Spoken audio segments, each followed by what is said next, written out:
Gotcha.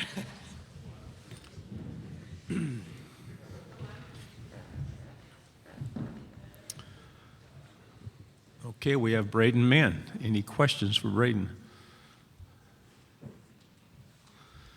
They're going to make me start it off. Why don't you talk about the team and the preparations you've had this spring?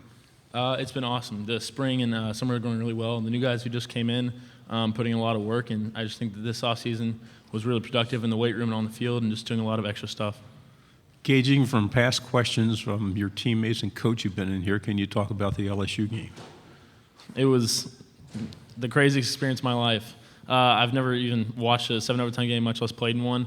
And by like the third overtime, I basically did watch because I didn't have to hold anymore. So I basically had a field sideline pass, and it was an incredible game to just be a part of.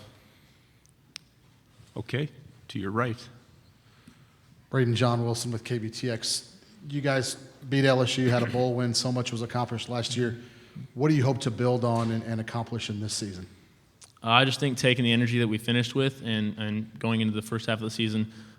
This first half we started off a little slower than we did the end of the season, which has been kind of different for us. Normally, or in the past, we've kind of fallen off just a little bit in November, and I think that was a huge emphasis for us this year that we improved on a lot. So now it's just about starting fast and finishing fast. You've gone through a series of interviews already today. What have been the questions you've had? We've never seen a punter at SEC Media Day. That was number one, which I laugh at every time because I was like, well, A&M had another one a couple years ago, so there's two for you. Okay, right here in the middle. Go ahead.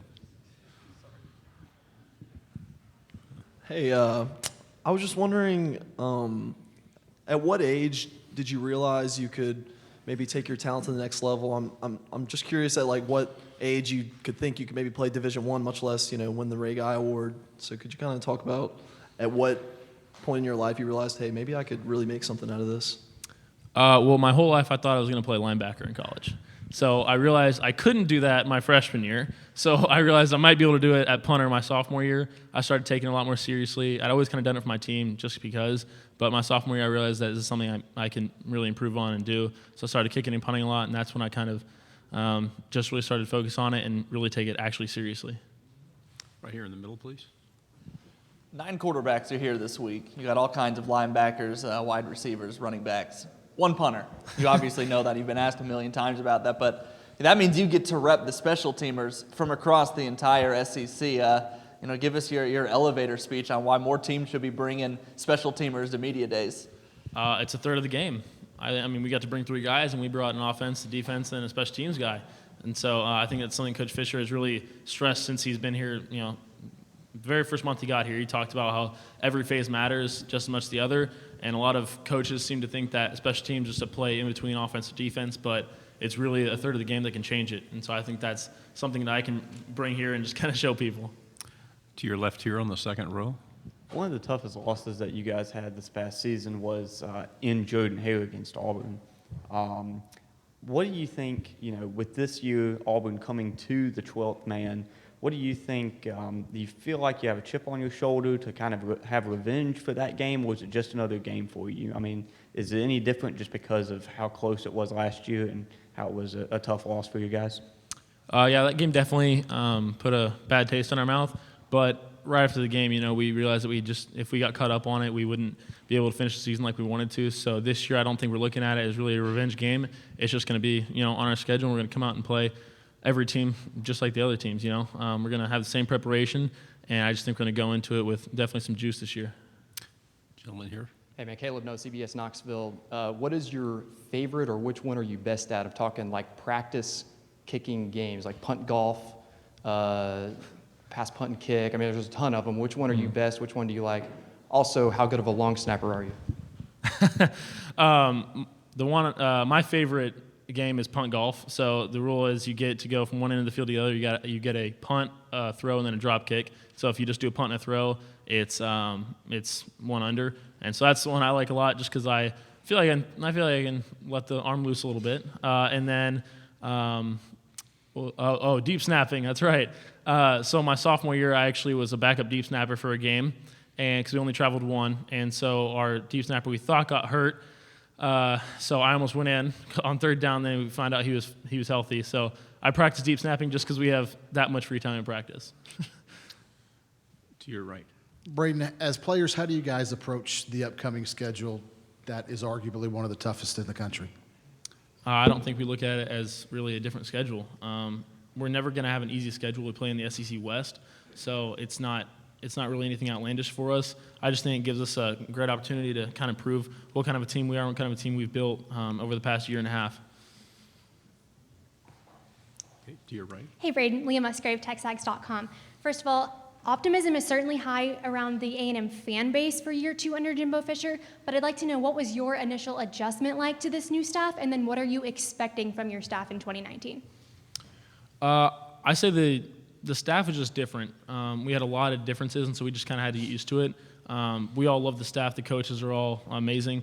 Coach Fisher obviously has been awesome to play under, and I'm looking forward to another season with it. He just kind of brought a lot of different stuff. He's an old school guy who just likes to do things the right way all the time, and that's what I love about him. And then I just think that, to answer the second question, I just think that the staff going into this year is really looking forward to it, because now we've got a year under our belt with everyone that's new. We've kind of had time to adjust, and we've gone through a season, so we know what we can work on, what we did well, and so I think we can improve on both. To your left over here on the third row. Hey, AJ Spur, 90.7 WVUA Tuscaloosa. Who's the last player you want back returning your punt? I don't know. There's so many in the SEC. It's ridiculous. I know this year, just situation-wise, we played Alabama. I don't know which. It was pretty early in the season, and Jerry Jeudy was obviously one of our guys, but that we didn't want to touch the ball. But basically, everyone you get in the SEC West has great returning experience. I know South Carolina had a really good returner, really big returner, who could obviously go fast down the field. So I just try to keep it out of everyone's hands. That's the goal. Okay, against the wall. Go ahead. Hey, Braden. Michael Braden from Saturday Down South. I know you have no input on the schedule or anything like that, but I just want to get your thoughts on Texas A&M playing Texas. If they gave you the option to bring that game back, would you want to see it brought back? That's way above my pay grade. I know I grew up watching the rivalry, and I love watching it, obviously. It was something we did every November, and I didn't even grow up an A&M or Texas fan, really. But that was just one of the games I love watching. So I don't really get a choice in that. Whatever team's on our schedule, that's what we're going to play. So if they're our team, I know we're going to play them as hard as we can. I know we'll definitely give them run for their money. Okay, to your left. So Sam Cook for the Ravens said he had 28 different styles or different types of punts. How many do you have in your arsenal? I actually watched that entire video, and I got really inspired a couple years ago. I went and my special teams coach at the time, Coach Banks, he had me sit down and watch every single one of Sam Cook's punts over the past 3 years. So I got to witness a lot of those 28 or 26 or whatever. I would say in mine, I have probably 7 or 8 different ones that I do. What's so crazy about him is that he can really do it from the exact same position, so he doesn't give it away at all. So that's what I'm trying to work on for sure. He is definitely fun to watch. Again, to your left.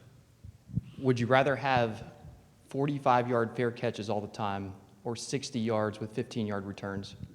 They're both net 45. Which would you rather have? Just as a stress reliever, 45 net and gross. Whenever I hit it and it goes further than my coverage can cover at the time, any return yards is bad for us. So I just think that fair catches are definitely a lot safer of an option. I know it seems boring. It seems like less of a fun play to have rather than a 60-yard punt. But I would definitely say a fair catch just to ease off of my stress level a little bit. Do people underestimate the SEC fever in the state of Texas? A little, just because I don't know. I think everyone's kind of caught up on Big 12 versus SEC, but they're just different. They're really not gonna. No one's ever gonna settle it, I think. And so people can stress out about all they want to, but it's never gonna be settled. I just know that the SEC is it just means more to us. Okay. Question here in the middle. Jimbo Fisher is one of the fastest talkers I've ever covered. Do you guys ever have trouble understanding him? And is there somebody on the team that can do a perfect Jimbo Fisher impression? Guy on the team, Kellen can do a pretty good one. Kellen Mann, you may want to ask him. But I think everyone on the team does an impression. I don't know if they're all good. But if you think he talks fast in interviews, you should see him in practice. It's twice the speed. Now we've gotten used to it. So I can definitely understand him now just because it got a little bit of taking used to the first spring. But now he kind of says the same stuff in practice. Now I kind of got it by memory. Well, the one he always says to me during punt period is donkey board. So he's always like, all right, let me think. He's always, now we can't get bored now. You know, when a golfer changes a swing, he always messes up. All right, don't get bored. Don't change anything. Okay, to your left, please. Let me get my train of thought back. Sorry. I was just wondering who in the NFL, or maybe they didn't make it to the NFL, did you model your game after, or who do you currently model your game after? And also, who's the GOAT punter? The GOAT is either Ray Guy or Shane Leckler. And that, I know it seems biased because I go to A&M, he went to A&M, but I mean, if you look at the numbers, he played so long in the league, and he was just the best, in my opinion. And then who I modeled my game after, once I got to learn a little bit of him, is Sam Cook, actually. And then Pat McAfee, not just because of his off-the-field stuff, but he was kind of a shorter punter in the league. You know, you see guys who are 6'5", 6'6", who just have those long levers, and I've got kind of shorter legs. I'm more like him, and so that's who I kind of wanted to be like in high school. Do we have anything else? Thanks very much. Very Thank you. entertaining face.